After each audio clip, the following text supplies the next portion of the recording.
Hola a todos, bienvenidos a un nuevo episodio de Salud y Bienestar. Hoy vamos a hablar sobre un tema crucial para nuestra salud. Vamos a hablar de la microbiota intestinal. Como ya se sabe, las emociones y el bienestar mental están íntimamente relacionados con el cuerpo. Sin embargo, no es sino hasta el año 2013 en el que, luego de realizar múltiples investigaciones, se ha podido saber con más detalle en qué consiste la microbiota intestinal. Para poder entender más del tema, hoy hemos invitado a la doctora Isamar Gutiérrez. La doctora Isamar Gutiérrez es médico gastroenteróloga, cuenta con 4 años de experiencia en el campo, formación especializada en hepatología y procedimientos endoscópicos. Además, ha realizado cursos en el Hospital de Clínica en Sao Paulo, Brasil, el Hospital Italiano de Buenos Aires, Argentina y en la Organización Panamericana de la Salud. Además, es miembro de la Asociación Peruana de Hepatología y la Sociedad de Gastroenterología del Perú. Bienvenida, Isamar. Ay, muchas gracias. Es un placer estar aquí acompañándote. Y bueno, vamos a hablar de este tema que es sumamente importante, ¿no? Para el conocimiento de todos. Así es, Isamar. Isamar, y yo de verdad que quería tratar este tema desde que empecé con la idea de grabar contenido. ¿Por qué? Porque tengo un interés muy personal y es el hecho de que cuando yo estaba, por ejemplo, en la época universitaria y además luego durante el internado, fue una etapa en la que considero que cursé con muchas molestias gastrointestinales. Sentía que después de comer sentía mucho malestar, me sentía hinchada, cansada. Y es que en esa época yo recuerdo que dormía mal, me alimentaba mal, comía un poco rápido, un poco no, bastante rápido, y estaba sometida a mucho estrés, ¿no? Entonces, fue por ese motivo que yo me di la oportunidad de empezar a releer un poco más sobre el tema. Y yo te pregunto, Isamar, ¿qué tan frecuente es en tu práctica, en tu consulta, que los pacientes acudan con este tipo de molestias? Más o menos los estudios nos informan que 8 de 10 pacientes en la consulta de gastroenterología son debido a trastornos funcionales, ¿no?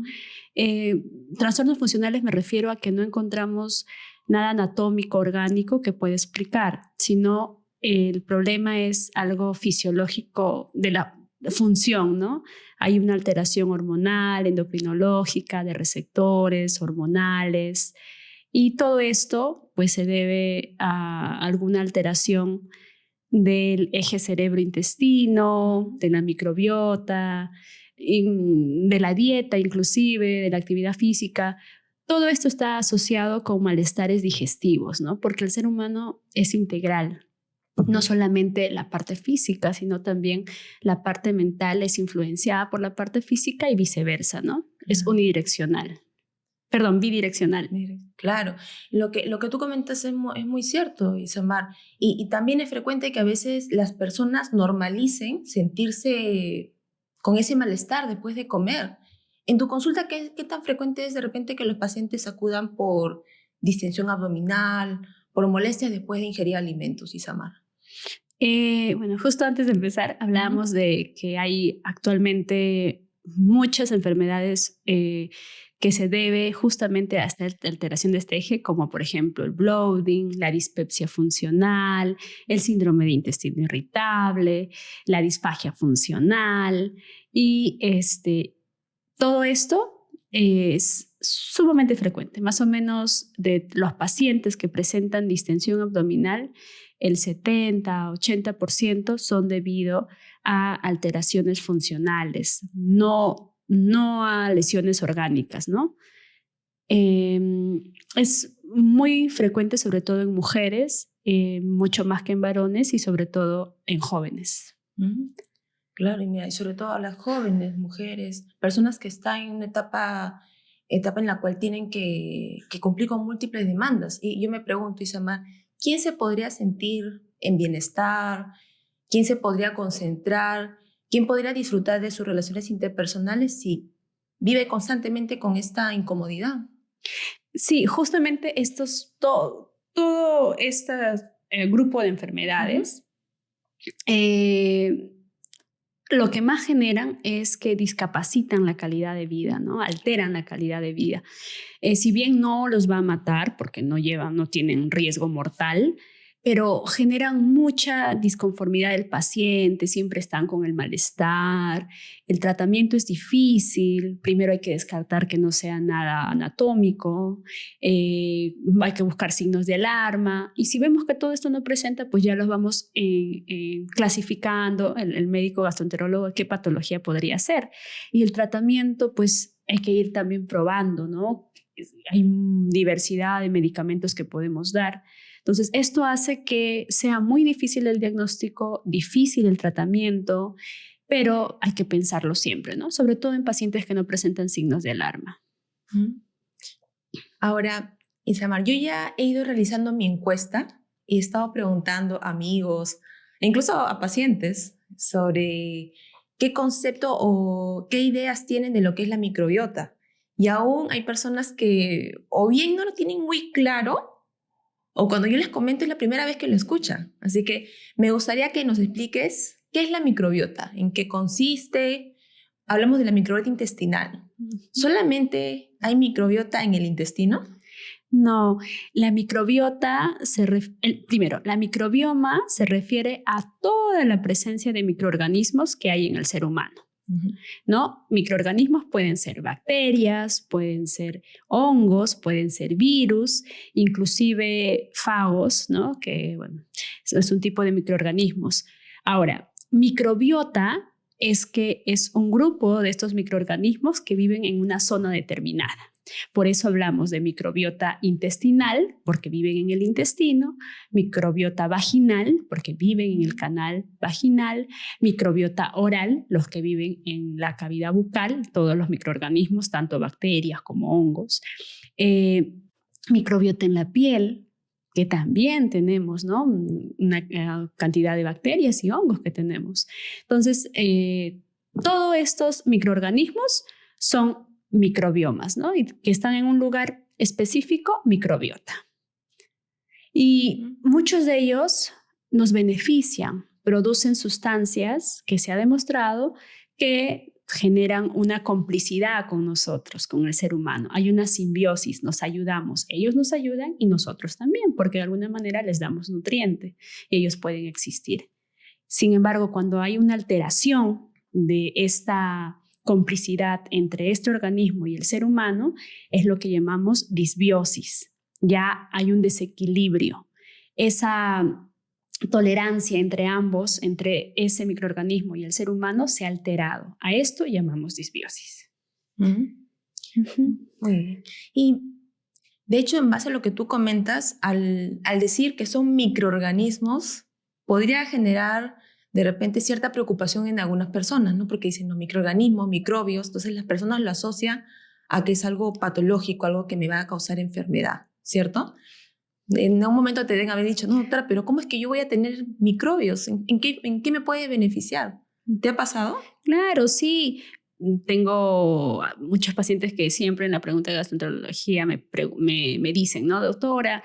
Probablemente me puedan estar dañando, ¿no? Las bacterias que viven en mi intestino me están dañando. No es así.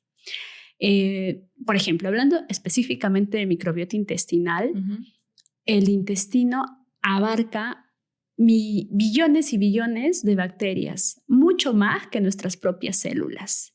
Entonces, es una gran población que incluso es mucho más que toda la población mundial que tenemos en nuestro intestino.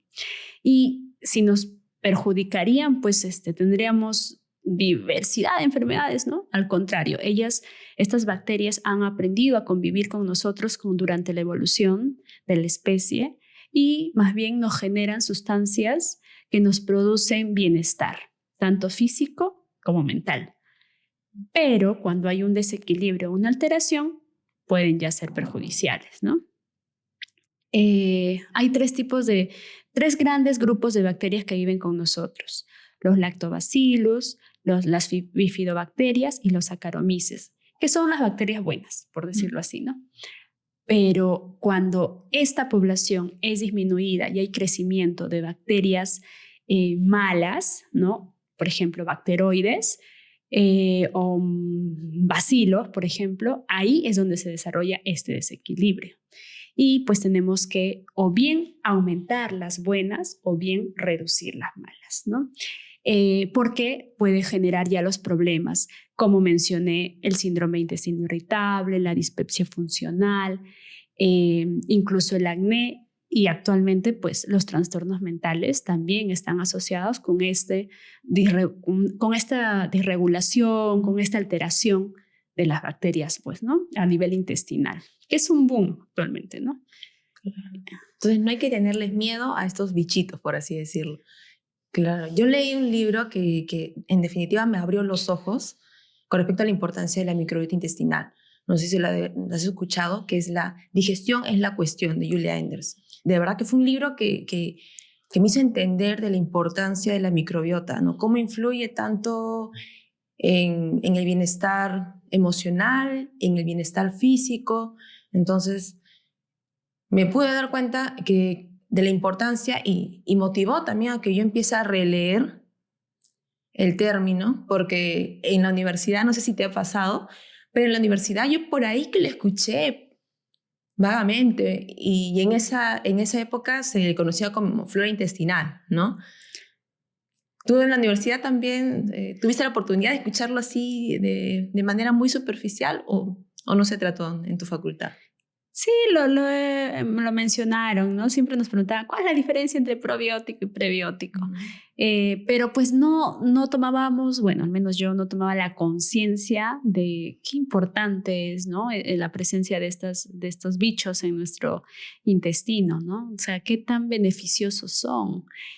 Están asociadas con muchas enfermedades, ¿no? Y por eso inclusive con problemas de mentales, ¿no? Con depresión, ansiedad, con inclusive trastorno autista, ¿no? El espectro autista también está relacionado, ¿no? Con la obesidad. Todo esto es un ciclo vicioso, ¿no? La dieta influye en la microbiota intestinal, microbiota de la piel, microbiota oral. Todo esto influye en la comunicación que hay entre el cerebro, el intestino, la microbiota, por un montón de hormonas, citoquinas, por un montón de mensajeros. Y a la vez esto genera una alteración en el consumo de dieta, inclusive. Se postula que la microbiota es la que dice nos da los deseos de querer comer algo, ¿no? Es por eso que la dieta occidental, que es rica en grasa saturada, en dulces, en alimentos refinados, procesados, cuando uno los consume, se genera una especie de adicción. ¿Y cómo se explica eso? Porque justamente la microbiota manda señales de que quiere seguir consumiendo ello. Y es un ciclo vicioso, ¿no? Es todo un mundo, en realidad. Claro. ¿Y desde cuándo se forma la microbiota, Isamar? Muy buena pregunta, ¿no? Desde el nacimiento, inclusive durante la gestación, hay trabajos que mencionan que dependiendo de la microbiota materna, ya mientras se va formando la organogénesis, va a generar ya las primeras pases de algunas bacterias a nivel hacia el producto, ¿no? Hacia el bebé. Sin embargo, durante el parto, al pasar sobre todo el parto vaginal, al ingerir el bebé, ¿no? El recién nacido, todas las bacterias del conducto vaginal, y bueno, ya hay alguna presencia pues de meconio también, se da la primera evidencia como cultivo de crecimiento de bacterias en realidad, ¿no? Esto con el inicio, al inicio con la leche materna y luego con el inicio de la alimentación, ya se va formando nuestra microbiota, ¿no?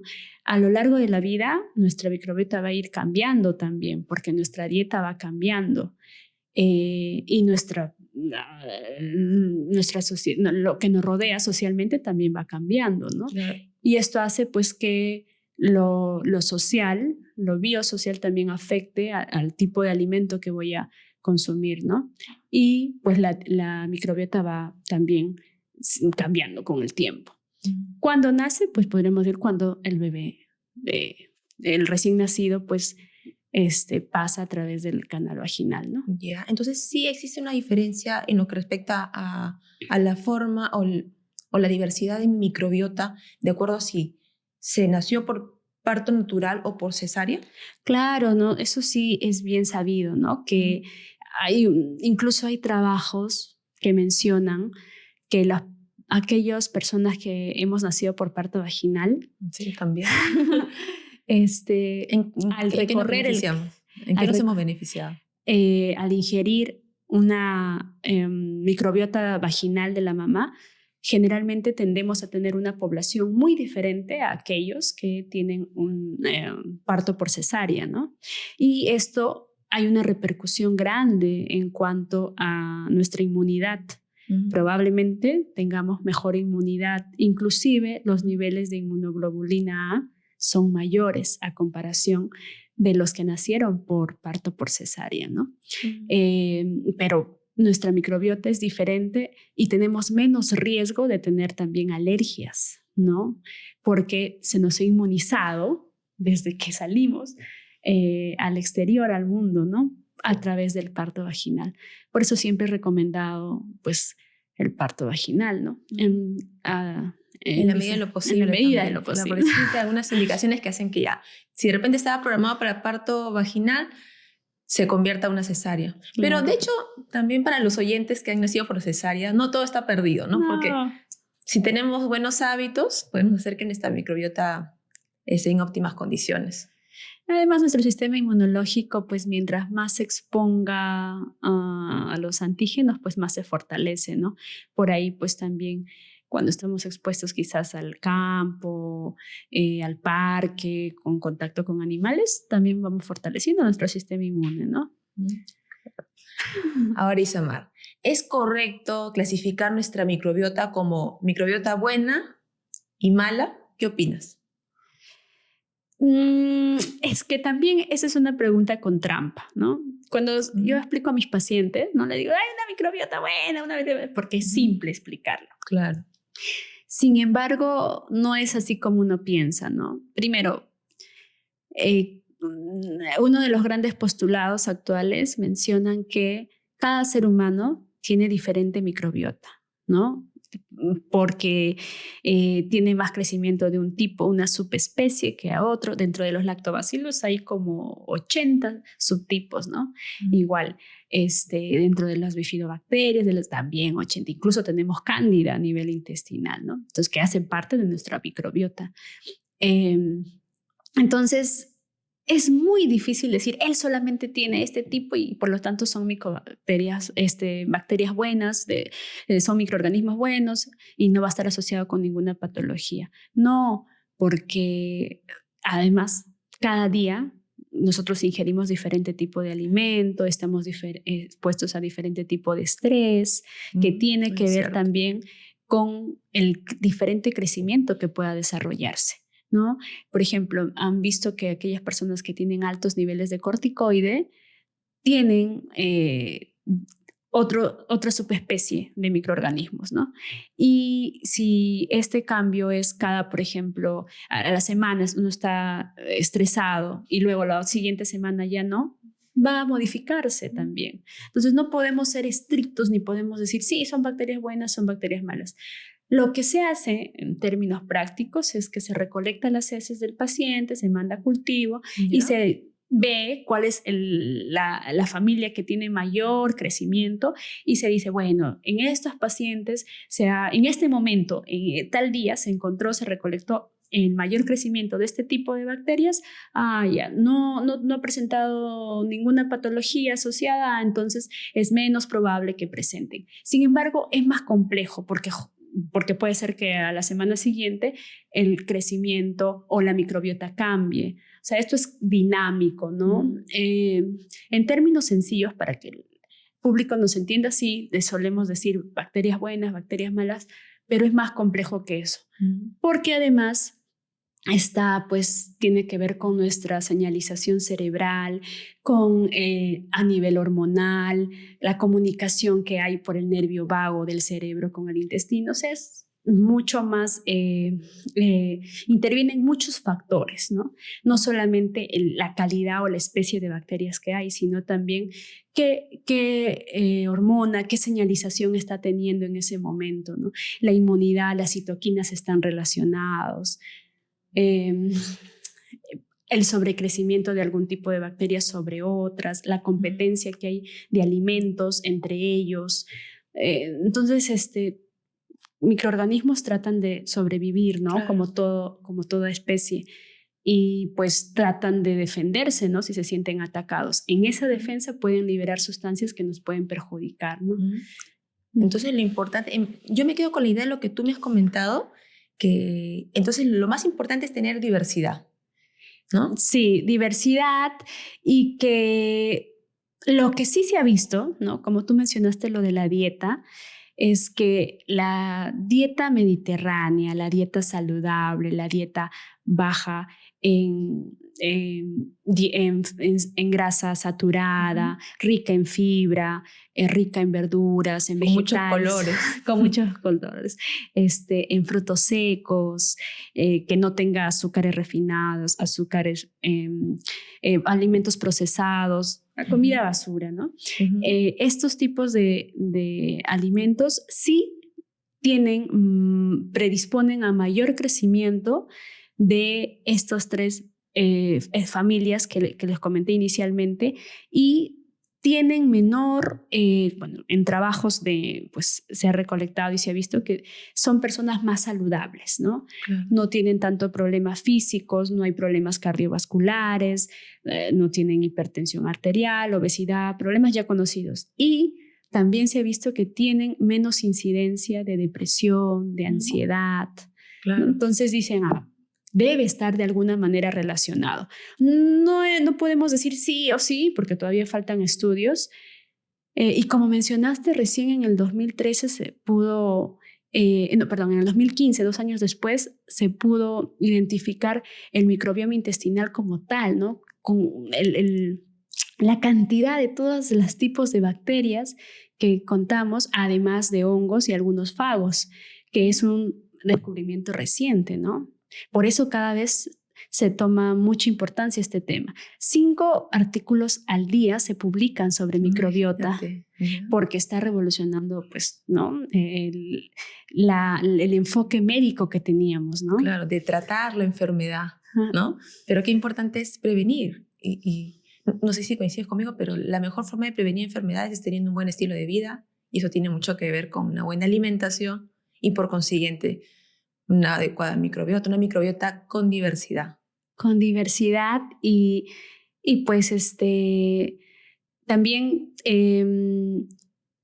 es importante también mencionar que el ejercicio también cumple un rol fundamental, ¿no? Porque nos libera sustancias como serotonina, dopamina, que también nos ayuda a mantener una buena salud física y sobre todo mental, ¿no? Claro. Y algo que tú también comentaste, y me quedo con esa idea, es que cada persona tiene una microbiota muy particular, ¿no? Así como cuando hablamos de que cada ser humano tiene una huella digital que es única, los seres humanos también, ¿no? Cada ser humano tiene una microbiota única. Definitivamente. Y el estudio en heces para identificar las bacterias generalmente es el estudio de las heces del colon, ¿no? Pero si nosotros realmente quisiéramos saber nuestro microbiota, deberíamos estudiar las heces del intestino delgado.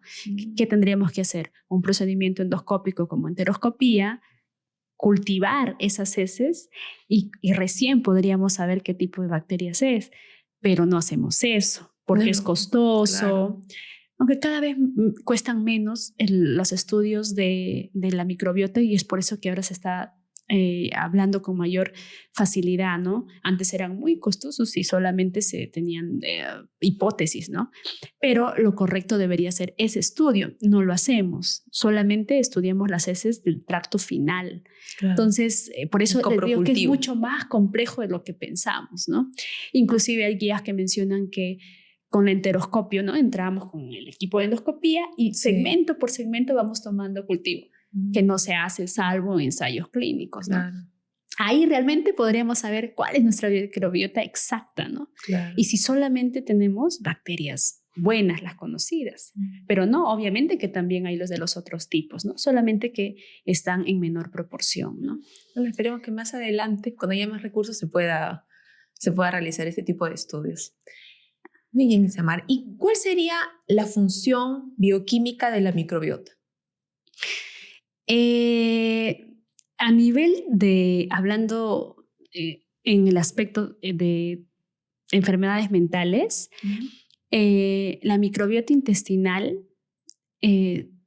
secreta algunas sustancias como por ejemplo GABA, secreta sustancias como serotonina, Conocemos como la algunos, hormona de la felicidad, ¿no? la oxitocina, hay algún tipo de, por ejemplo, los lactobacilos están asociados con la secreción de oxitocina, ¿no? Entonces, o sea, secreta sustancias muy parecidas, no tanto oxitocina, sino muy parecidas que tienen incluso los mismos receptores.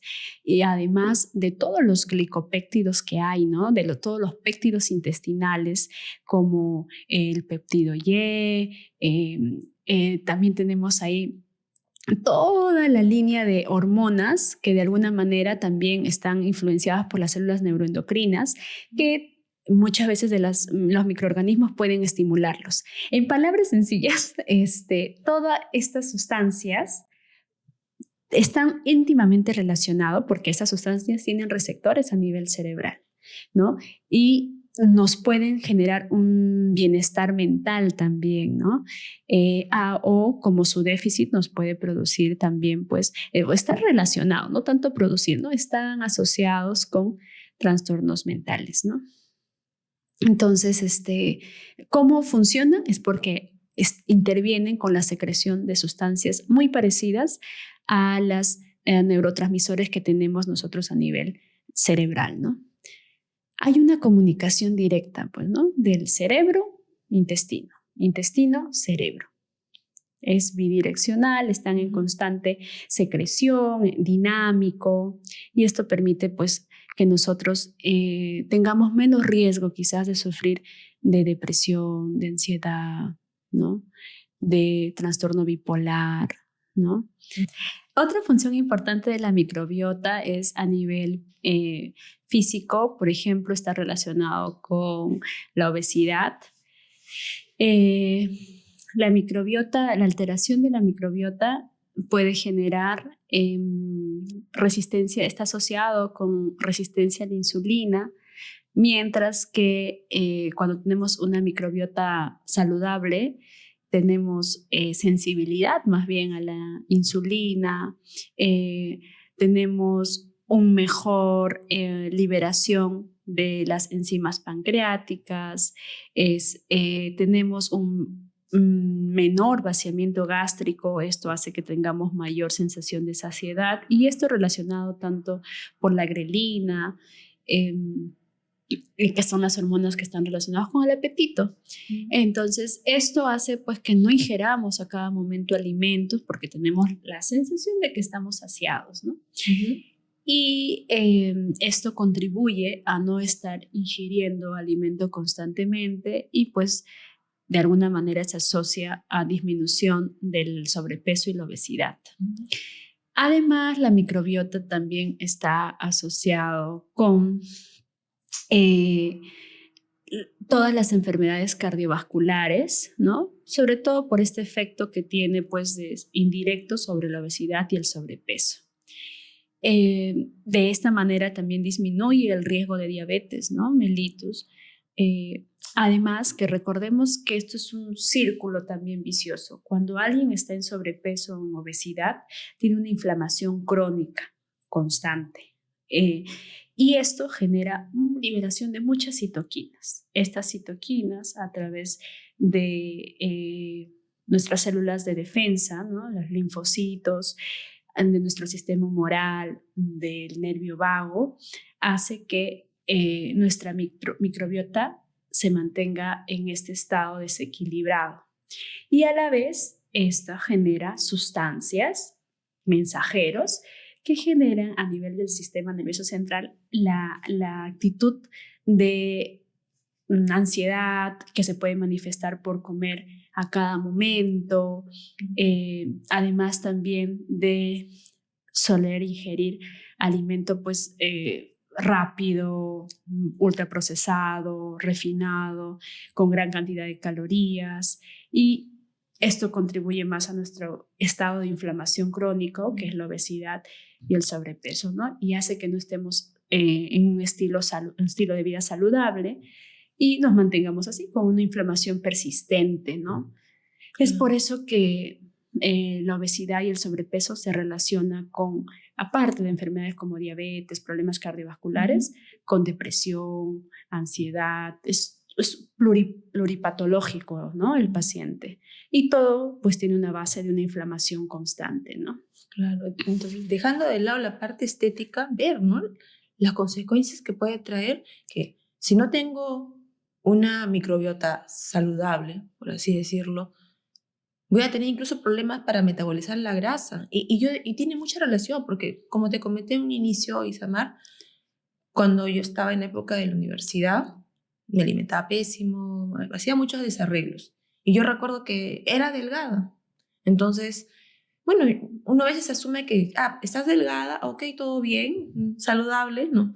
Hasta que me di la oportunidad de ir al nutricionista y me llevé la sorpresa de que tenía elevado mi porcentaje de grasa visceral.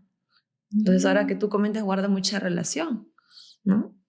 ¿Qué habría estado pasando en ese momento? De hecho, mis malos hábitos. También, claro, y las calorías en exceso que tenemos pues suelen acumularse. Si no es en el tejido celular subcutáneo, en la piel, se empiezan a acumular en los órganos, ¿no? Por eso ahí tenemos la explicación del hígado graso, ¿no? Que es básicamente la acumulación de células adiposas en lugar de células del hígado, ¿no? Son reemplazados por estas células adiposas y esto generan con los años inflamación y con los años puede llevar a cirrosis hepática, ¿no? Todo por la base de la obesidad, ¿no? Y la obesidad pues tiene una relación indirecta con el tipo de alimento que comamos y esta tiene una relación directa con nuestra microbiota, ¿no? Los alimentos pueden cambiar nuestra microbiota en cuestión de horas, ¿no? Recordemos que son bacterias. Estas bacterias tienen una capacidad de reproducción rápida, ¿no? En cuestión de horas, por el tipo de alimento que consumamos, puede cambiar, variar. Y eso es lo que nos puede mantener inflamados momentáneamente, ¿no? En gastroenterología tenemos muchos pacientes hinchados, distendidos, como mencionaste, por ejemplo, al inicio, porque es muy frecuente que su dieta que sea variable, ¿no? Y generalmente es una dieta, pues, muy rica en azúcares, en frituras, en comida rápida, y esto genera, pues, un desbalance y que puede repercutir, ¿no? Generándonos diferentes enfermedades. Ahora, la microbiota tampoco es que sea la panacea. Entonces yo corrijo la microbiota y ya me curo de todo. No. Esto es más complejo de lo que uno piensa, ¿no? No podemos estigmatizar y decir, solamente la microbiota, todo. No, tiene que ver con esta comunicación, con este eje cerebro-intestino, con alteración del nervio vago, con liberación de corticoide a grandes dosis, ¿no? Tiene que ver con el estado emocional, tiene que ver con emociones complejas del ser humano también, que hacen que liberemos, que nos mantengamos en un estado de estrés persistente. De alerta, ¿no? De alerta. Entonces, no es solamente la microbiota el culpable, ¿no? Es todo unas situaciones, unos factores que pueden predisponer a diferentes enfermedades, ¿no? Pero si podemos actuar y trabajar sobre algo es sobre la microbiota, con el simple hecho de mejorar nuestra dieta, ¿no? Con nuestra dieta cambiando a una dieta más saludable, nuestros bichitos que viven a nivel intestinal también son más saludables, ¿no? Dicho esto, Isamar, ¿por qué se le conoce a la microbiota como el segundo cerebro? Porque Como, a ver, el intestino mide más o menos 7 metros, contiene billones y billones de microorganismos, mucho más que los propios seres humanos que existen en el mundo, ¿no? Entonces es una gran población que tenemos en nuestro intestino y ni cuenta nos damos, ¿no? Y cada una de ellas se comunica con, cada uno de estos bichitos se comunica con nuestro intestino, secreta diferentes sustancias, como les digo, hormonas, neurotransmisores, secreta citoquinas, estimula la secreción de estas sustancias y secreta incluso como mucha más cantidad que nuestro propio cerebro, ¿no? Por eso lo conocemos a la microbiota como que tiene una participación más activa de lo que creemos o de lo que solíamos pensar que era simplemente bichos que estaban ahí. No. Tiene mucha influencia sobre nuestra funcionabilidad, ¿no? Además que pues por estos 7 metros es una gran cantidad de bichitos que están con nosotros, ¿no? Y que tienen de alguna manera que repercutir, ¿no? Sí. Entonces calza perfecto el nombre del segundo cerebro. ¿Y con qué otros nombres se le conoce a la microbiota? ¿O cómo se le conocía antes? ¿Qué otros términos flora se intestinal, Flora, ¿no? se decía también, antes pensábamos que la microbiota y la microbioma era igual, ¿no? Estas bacterias, bueno, esta población también, quería mencionarlo, incluso está relacionado con la forma de las deposiciones, con las diarreas, ¿no? Con el uso de antibióticos se pueden alterar transitoriamente, pero después se pueden recuperar, ¿no? Entonces hay una relación día con día con estos bichitos, sino que no nos damos cuenta, ¿no? Y Samar, tú comentaste que se puede saber cómo es la diversidad de la microbiota realizando estudios endoscópicos, que de momento no es algo que se realice de manera habitual. Entonces, en términos más sencillos, ¿cómo puedo saber que mi microbiota está en óptimas condiciones o en un buen estado? Pienso que cada persona, como tiene diferentes bacterias, en el largo del tiempo, las bacterias se habitúan a convivir con esa persona. Pero cuando hay un cambio drástico, puede haber alteración y pueden comenzar los síntomas, ¿no? Por ejemplo, pacientes que constantemente están en distensión abdominal, constantemente tienen diarreas, estreñimiento, por ahí que pues incluso el acné tiene una función importante, la microbiota intestinal con el acné. Hay una comunicación, una alteración con citoquinas y modulan la respuesta inmune y pueden producir también alteraciones dérmicas, ¿no?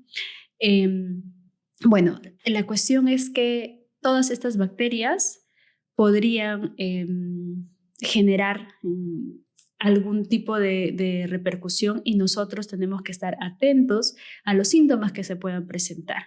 Si a esto se añade que el paciente pues consumió antibióticos por buen tiempo, consume alimentos como las mencioné hace un momento, ¿no? Que tengan mucha grasa, mucho azúcar, alcohol, cigarros, todo esto pueden ser factores que pueden alterar nuestra microbiota. Y bueno, visitar a un gastroenterólogo. Hay pruebas actualmente que nos pueden ayudar. Por ejemplo, el test de aliento, ¿no? Yeah. El test de aliento existe para SIBO, que es el sobrecrecimiento de algunas bacterias, ¿no? Ahí tenemos el test de aliento de hidrógeno y metano. ¿Qué hacen estos test?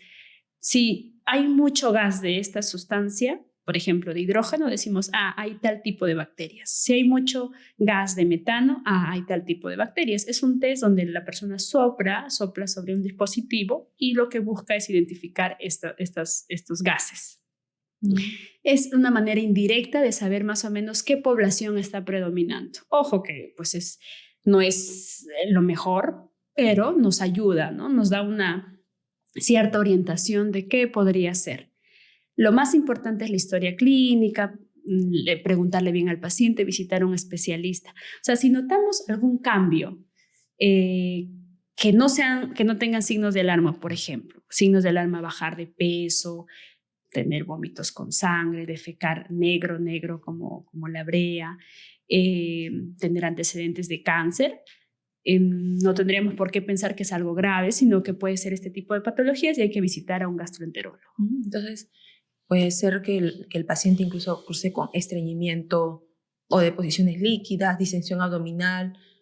Esto pueden ser síntomas o indicios de que no estoy en óptimas condiciones en lo que respecta a mi microbiota. ¿Sí? Claro, sí. Por ejemplo, los síntomas que mencionas podrían encajar muy bien en el síndrome de intestino irritable, ¿no? Claro.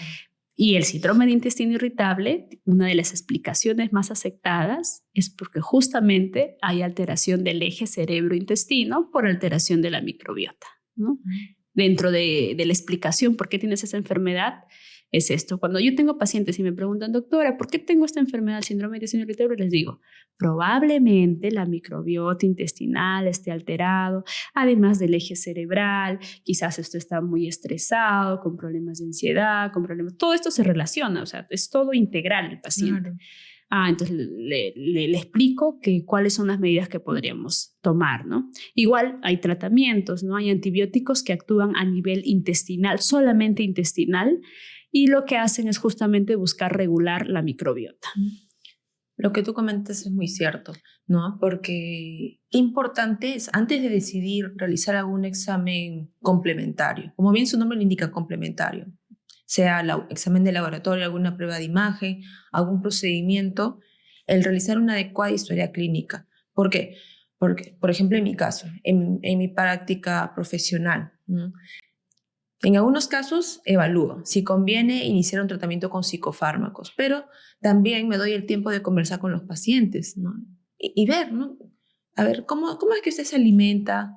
¿No? Se da tiempo para honrar a su hambre, por así decirlo. O sea, se dedica exclusivamente ese momento a comer, o de repente come. ¿Con quién comes? ¿No? Porque a veces también tengo pacientes que a veces los veo en terapia y en muchos casos tienen una mala relación con su mamá, con su esposo. Entonces, hasta el hecho de comer, incluso con personas con las que no te sientes cómoda, puede ejercer una gran influencia en la forma como realizas la digestión. Entonces, ver también ese aspecto, ¿no? Cómo suelen reaccionar ante el estrés. Dicho esto, Isamar, ¿en qué forma influye la microbiota en nuestro estado de ánimo? Uy, no, hay estudios que mencionan pues que está directamente asociado, ¿no? Cada vez cobra más importancia las microbiotas en los trastornos mentales y en el estado de ánimo diario, ¿no? Uh-huh. En las emociones complejas es un poco más difícil buscar el vínculo directo, ¿no? Pero son trabajos que mencionan que debe estar relacionado de alguna manera. Incluso existen psicobióticos, ¿no? Que son probióticos. ¿Qué son probióticos? Los probióticos son microorganismos que le damos, que están hechos en un laboratorio y que se le da a la persona para corregir justamente esta alteración de su microbiota. Y actualmente hay el término de psicobiótico, que son estos probióticos con la intención de generar algún cambio de algún trastorno psiquiátrico, ¿no? Y justamente la explicación es porque estos, de alguna manera, inclusive, según tipo de familia, generan liberación de algún neurotransmisor en especial, ¿no? Serotonina, GABA. Y esto pues podría explicar por qué mejoran los trastornos mentales. ¿Están relacionados con el estado de ánimo? Sí. Bueno, el problema es que no se puede hacer estudios directamente con seres humanos por la ética, pero en ratones se ha visto que, por ejemplo, que tengan alguna actividad como que los ratones no se muevan, ¿no? Estén mucho tiempo durmiendo y que tengan algunas actitudes similares a la depresión, tenían alteración de la microbiota, ¿no? Entonces, de alguna manera están asociados, ¿no? No son reproducibles en seres humanos estos tipos de trabajos, pero pues sí se ha visto, incluso el trasplante fecal, que también es un boom, que se ha visto que en ratones que están con mucha actividad y con estos ratones que tienen algunos síntomas sugestivos de depresión, se les ha intercambiado y mejoran, ¿no? Ven otra vez que vuelven a tener el movimiento en los juegos que se ponen experimentales para estos animales. Y pues dicen, ¿cuál es la explicación? Lo único que ha habido ha sido ese trasplante, ese cambio de materia fecal, ¿no? Y ha habido una respuesta favorable. Entonces debe haber alguna asociación directa, ¿no? Hay múltiples trabajos que muestran, ¿no? Pero como te menciono, no podemos ser paradigmáticos y decir que solamente, porque el ser humano es muy difícil de explicar su comportamiento, su conducta, su emoción, ¿no? Claro, como dicen, no existen enfermedades sino enfermos, ¿no? ¿No? Entonces cada ser humano tiene que recibir un abordaje personalizado. Sí, definitivamente. Y hablaste de los probióticos, Isamar. ¿Con qué frecuencia tú prescribes probióticos en tu práctica profesional? Prescribo cuando es muy frecuente la prescripción que doy. Sin embargo, tampoco, o sea, hay muchos medicamentos que nos pueden mejorar, ¿no? Los probióticos son microorganismos, pero también hay antibióticos que actúan a nivel intestinal que van a reducir las bacterias malas, por decirlo así. Entonces, de la mano suelo prescribir los dos, ¿no? Y voy probando, ¿no? Sobre todo cuando, pues, además hay otros signos, ¿no? El paciente tiene obesidad, por ahí tiene dermatitis en la piel, acné. Veo algún otro síntoma de que puede haber, hay intolerancia alimentaria, hay por ahí también algún problema de ansiedad. Entonces suelo ahí comenzar con probióticos. Pero si hay más síntomas como estreñimiento, diarrea, prefiero dar los antibióticos intraluminales, ¿no? Hay varios arsenales que contamos para poder ayudarlos. Sí, eso va a ser un motivo para otro podcast. Isamar, ahora me gustaría preguntarte, ¿qué hábitos o prácticas estarían saboteando nuestra microbiota sin que nos demos cuenta? Uy, no, ahí desde la dieta nomás podríamos comenzar, ¿no? La dieta que ya les mencioné. Deberíamos buscar una dieta más saludable, una dieta mediterránea, que es la mejor dieta a nivel mundial, pues tiene bajo en calorías, alto en fibra, bastantes frutas y verduras. Esto contiene antioxidantes y tiene beneficios para la microbiota. El consumo indiscriminado de antibióticos es otro factor importante. Eso. ¿Qué tan frecuente es, no? Que cuando alguien tiene una gripe, se va a la farmacia y supuestamente piden, para que se le corte rápido la gripe, piden un arsenal de medicamentos. O que van a la consulta, ¿no? Cuando hemos sido médicos generales, no hemos visto, ¿no? En el Serum, por ejemplo, que los pacientes iban más felices mientras más larga era su lista.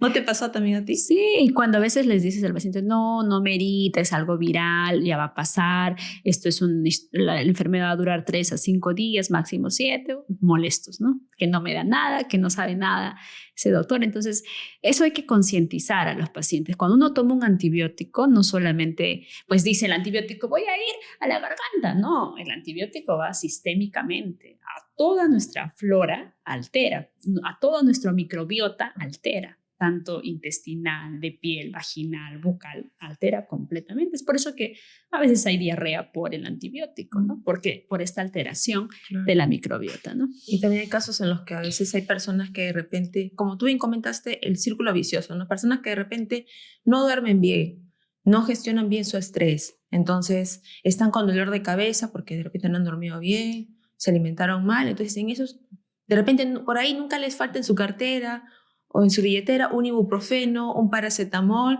entonces, ¿no? Incluso pueden tomar de manera indiscriminada los AINES. ¿Y qué consecuencias va a traer? Dañar su microbiota. Dañar su microbiota y además los AINES generan lesión directa contra el intestino, ¿no? Contra la mucosa del intestino. Pueden producir úlceras, ¿no? Tanto a nivel intestinal como a nivel gástrico, ¿no? Este es uno de los causantes. Ahora, tampoco es que los AINES son los malos de la película. Cuando se necesiten tendrán que tomarlo, pero es indiscriminado. Es ahí donde radica el problema. Y automedicarse también, ¿no? Hay otros medicamentos que pueden cumplir la función analgésica sin tener que consumir ese tipo de medicamentos. Claro, o las personas que de repente cursan con dolor, como dicen, ¿no? En la boca del estómago y van a la farmacia y se compran su antiácido. También tiene sus contraindicaciones el antiácido, ¿no? El más común que es el omeprazol. que es el medicamento que más se vende en la farmacia. Sí, pues sí. Tiene muy buena respuesta antiácida, pero tiene efectos adversos importantes. Hay que saber en qué condiciones amerita. Tú como gastroenteróloga, Y ¿sabes en qué no es condiciones es protector apropiado? gástrico. Eso me molesta a mí cuando escucho. Yo lo estoy Protector dejando. gástrico. El protector gástrico. No es protector. El omeprazol tiene su indicación cuando hay síntomas de gastritis, ¿En cuando qué hay condiciones úlcera puntuales sí es apropiado utilizar el omeprazol? en gastritis, en úlceras pépticas, ¿no? Definitivamente son sus indicaciones que deberíamos pues consumir, deberíamos tomarlo, indicarlo, ¿no? Pero no como que me va a proteger. Y además, hablando del tema, los inhibidores de bomba de protones, como el omeprazol, están relacionados con la alteración de la microbiota. Punto directo, ¿no? ¿Por qué? Porque al alterar el ácido cambian el pH intestinal y esto genera alteración también de la microbiota. El ambiente donde viven las bacterias ya no es ácido, sino es alcalino, entonces tienen que adaptarse, tratan de sobrevivir. Como toda especie, se adaptan, pero crecen las que estaban en menor proporción, que son las bacterias malas, ¿no? Y esto genera síntomas, ¿no? Entonces, no es como pensamos que ya no pasa nada si me tomo un omeprazol, pueden haber repercusiones, ¿no? Entonces, en conclusión, con respecto al uso de fármacos, si nos enfocamos en los antibióticos, no hay que satanizar los antibióticos. Hay momentos o hay circunstancias en las que sí amerita, como en las reales infecciones bacterianas, ¿no? El problema es cuando la persona se automedica, cuando no está seguro si es una infección viral, o de repente cuando aparentemente quiere que los síntomas se corten rápido. Es ahí donde se da el problema. ¿No es, Amar? Sí, definitivamente. Y otra cosa importante es que podemos hacer para mantener nuestra microbiota saludable es manejar el estrés, ¿no? Es el estrés. Cuando uno está pues expuesto a demasiado estrés, y esto se relaciona con dormir poco, también con el insomnio, estamos liberando constantemente picos de corticoide, y el corticoide es, como sabemos, actúa a nivel del simpático. Claro, ese cortisol que se conoce ya como la hormona del estrés nos mantiene en alerta. Y el simpático inhibe al parasimpático, que básicamente estaba por el nervio vago, ¿no? Y el nervio vago tiene una comunicación directa con la flora, con la microbiota intestinal, ¿no? Directamente, ¿no? Entonces, al estar inhibido por culpa del corticoide, pues se altera también nuestra microbiota. Entonces, si queremos mantener nuestra microbiota, comer saludable, dormir bien, mejorar los niveles de estrés, ¿no? Por ahí el ejercicio nos contribuye a ello, y evitar pues prescribirse tanto antibióticos como omeprazol, IVPs, ¿no? Sobre todo automedicarse. Claro, y ahora haciendo más hincapié con respecto al estrés, Isamar, ¿quién está libre de estrés en estas fechas? O sea, creo que en algún punto todos estamos sometidos a estrés, pero la idea no es erradicar el estrés, sino aprender a gestionarlo, porque encuentras estrés desde que te levantas, ves el noticiero y todas las noticias son terribles, desde que sales y te tienes que enfrentar con el tráfico, la contaminación, un jefe que te hostiga de repente, malas relaciones interpersonales. Entonces, la idea es no pretender erradicarlo, sino gestionarlo. Tienes razón, la parte psiquiátrica y psicológica y conductual lo tenías que recalcar. Sí, no, el estrés, la idea es gestionarlo. Entonces, que es difícil también, ¿no? Sí, es difícil, pero hay que tener los recursos, ¿no?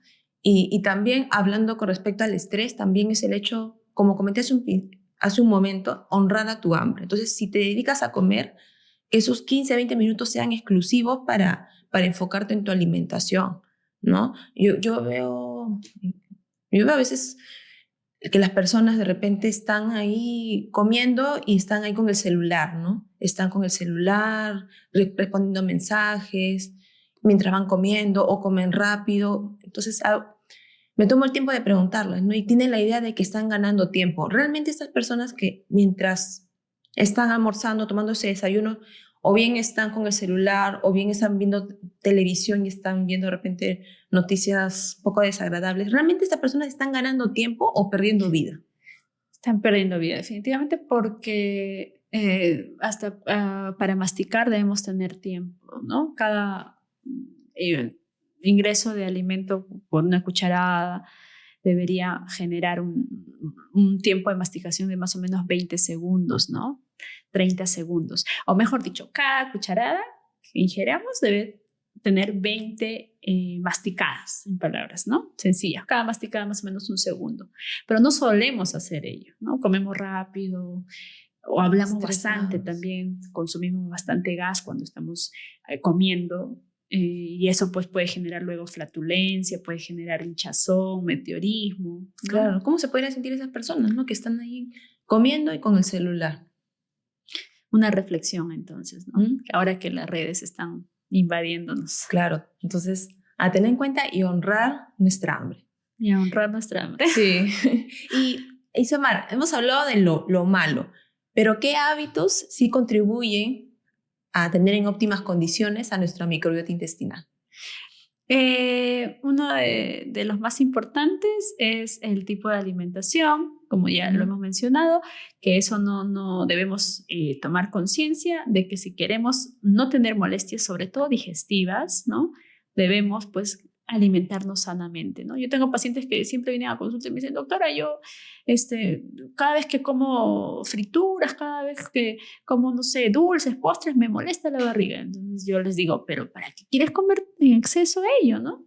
Hay que reducirlo, hay que evitarlo, porque obviamente que te va a generar problemas. Los azúcares producen mucho metano, justamente por los tipos de bacterias. Las bacterias a nivel del colon se alimentan mucho de estos azúcares, además de los ácidos grasos de cadena corta. Y esto puede generar mucha formación de gas y mucho meteorismo. Entonces, por eso hay que tratar de consumir siempre alimentos saludables, en la medida de lo posible, ¿no? Alimentos saludables. Y otra cosa importante es tratar de dormir bien, ¿no? El dormir más de 8 horas, pues tiene múltiples beneficios. 7, 8 horas. A nivel físico, a nivel mental, a nivel del aprendizaje, ¿no? Y como tú misma mencionas, pues buscar regular también el estrés, quizás con actividades de ocio, gestionar nuestras emociones, ¿no? Inteligencia emocional, que es difícil, ¿no? Pero se puede, ¿no? Y además de ello también, pues buscar actividades que nos generen, pues, placer, ¿no? Entre ellos, pues, el ejercicio, quizás hacer algún hobby que nos guste. Isamar, ha sido un placer tenerte con nosotros hoy. Gracias por aclarar tantas dudas que se tenía con respecto a la microbiota y la importancia. Antes de despedirnos, ¿dónde podemos contactarte o conocer más sobre tu trabajo? Gracias por invitarme ante todo. Bueno, me pueden contactar en CEMEDI, que es el Centro de Medicina Especializada Digestiva, que queda ubicado en la avenida Javier Prado Este, 757, Magdalena del Mar, o agendar sus citas al número 976-822-594 con la doctora Isamar Gutiérrez. Estoy para ayudarte. Muchas gracias, Isamar. Y a nuestros oyentes, gracias por acompañarnos en este episodio. Si este episodio ha sido de su agrado, no olviden de suscribirse y dejarnos sus comentarios, compartirlos con amigos y familiares. Y recuerden que su salud es lo más importante y pequeños cambios pueden hacer la diferencia. Hasta la próxima.